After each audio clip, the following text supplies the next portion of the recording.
Assalamualaikum warahmatullahi wabarakatuh.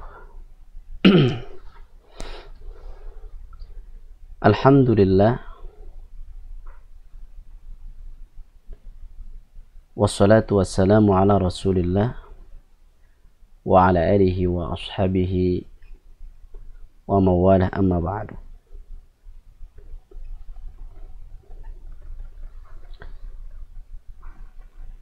أيها الطلبة، نلتقي بكم في هذا الدرس كتاب القول السديد شرح كتاب التوحيد. وفي هذا اللقاء سألقي إليكم ترجمة الشيخ محمد بن عبد الوهاب، وهو مصنف كتاب التوحيد.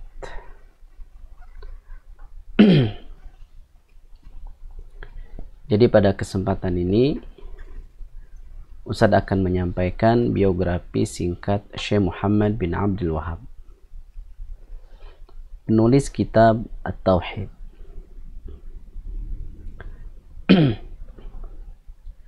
Beliau adalah Imam Muhammad bin Abdul Wahab bin Sulaiman bin Ali, berasal dari Al-Masyarifah. Masyarifah adalah bagian dari suku Tamim.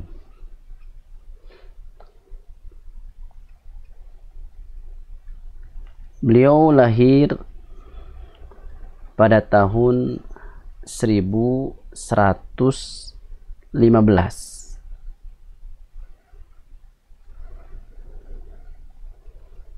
di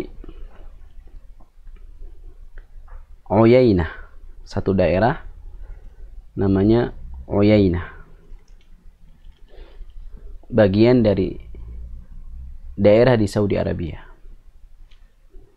Jadi lahir pada tahun 1115. Sekarang tahun 1441 Hijriah. Jadi sekitar 326 tahun yang lalu.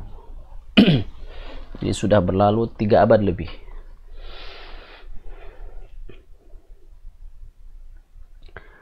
Pertama kali belajar di sana dan menghafal Al-Quran. Beliau hafal Al-Quran sebelum usia 10 tahun. Banyak sekali ulama yang hafal Al-Quran itu sebelum usia 10 tahun. Di antara mereka adalah Syekh Muhammad bin Abdul Wahab. Demikian pula misalnya Al-Imam Asy-Syafi'i rahimahullah. Al-Imam Asy-Syafi'i rahimahullah hafal Al-Quran pada usia 7 tahun. Syekh Muhammad bin Abdul Wahab adalah orang yang sangat cerdas dan cepat menghafal. Hidup di tengah keluarga pencinta ilmu dan saleh.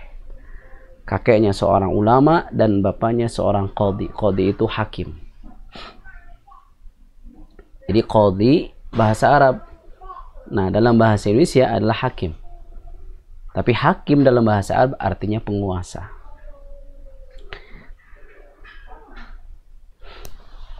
Beliau belajar kepada para ulama di negerinya di Uyainah.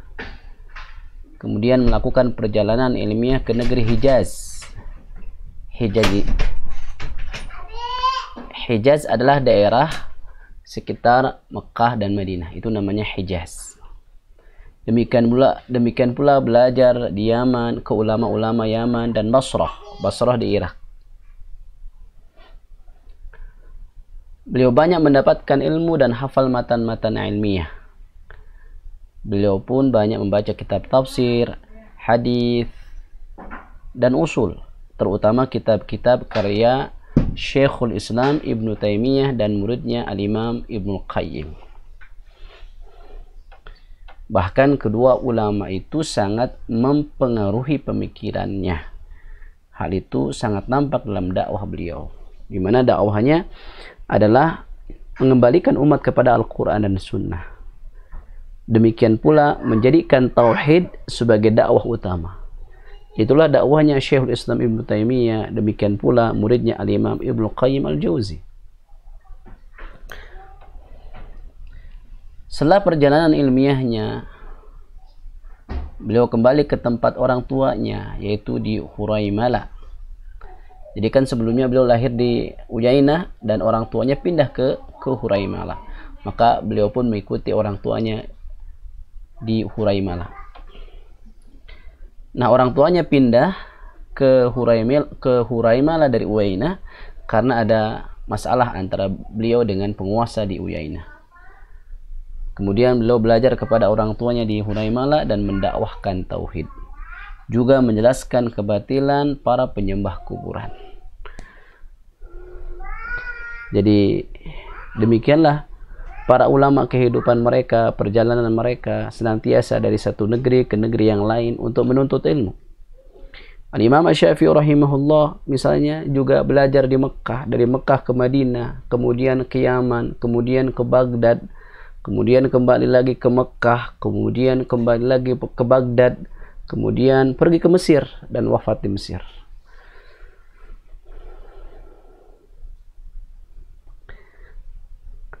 Setelah bapaknya wafat, yaitu pada tahun 1153 Hijriah, beliau mengumumkan dakwahnya, artinya dakwah secara terang-terangan, sampai meyakini bahwa Huraimala tidak cocok baginya untuk menjadi awal perjalanan dakwah. Akhirnya beliau pindah ke Uyainah dan dakwah beliau dibela oleh penguasa di sana, yaitu Utsman bin Ma'mar, walaupun pada akhirnya dikhianati. Bukan karena tidak faham dengan dakwahnya Syekh Muhammad Ibnu Abdul Wahhab,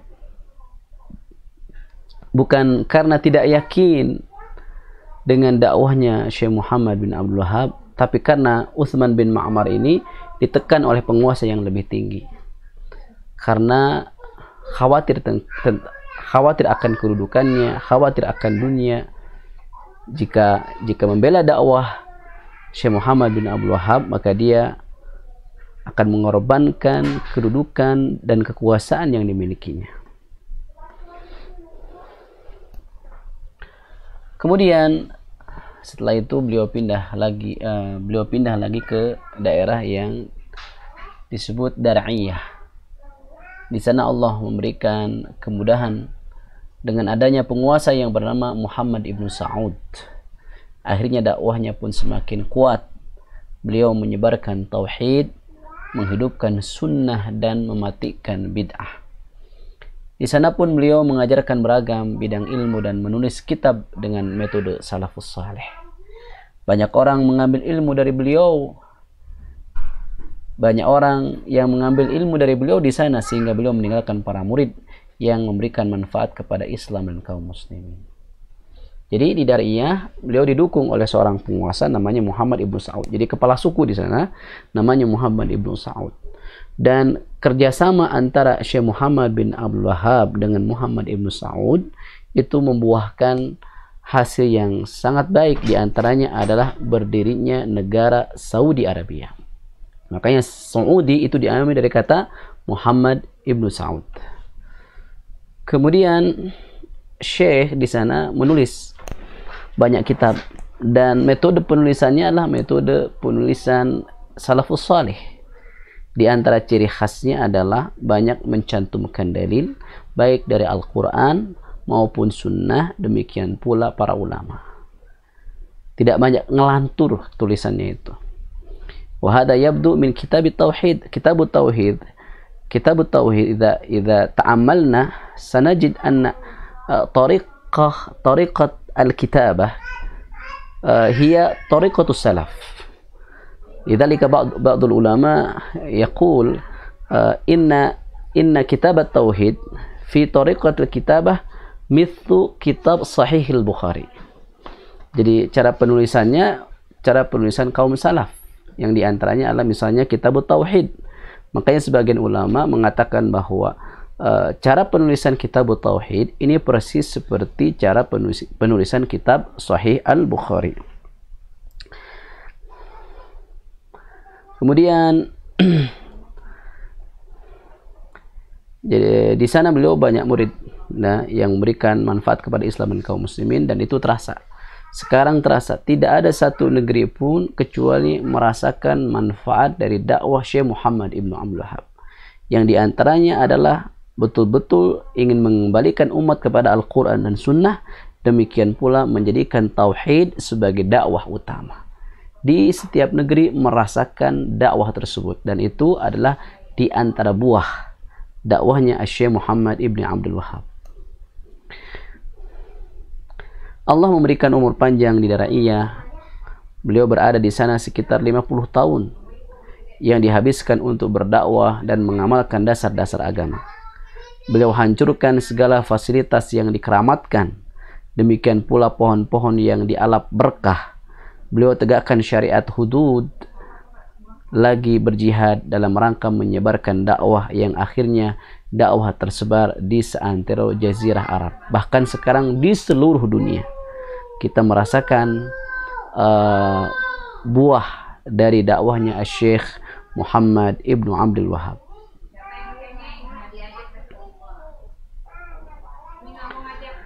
Beliau wafat pada bulan Syawal pada tahun 1206 Hijriah di usia sekitar 92 tahun. Beliau orang yang tidak mewariskan harta baik dalam bentuk dinar maupun dirham. Semoga Allah merahmati Syekh Muhammad bin Abdul Wahab dan memberikan balasan setimpal atas kebaikannya untuk Islam dan kaum muslimin. Taib, naktafi hadhil maddah wa nakhtim. Subhanakallahu bihamdik asyhadu an la ilaha illa anta wa astaghfiruka wa atubu ilaik.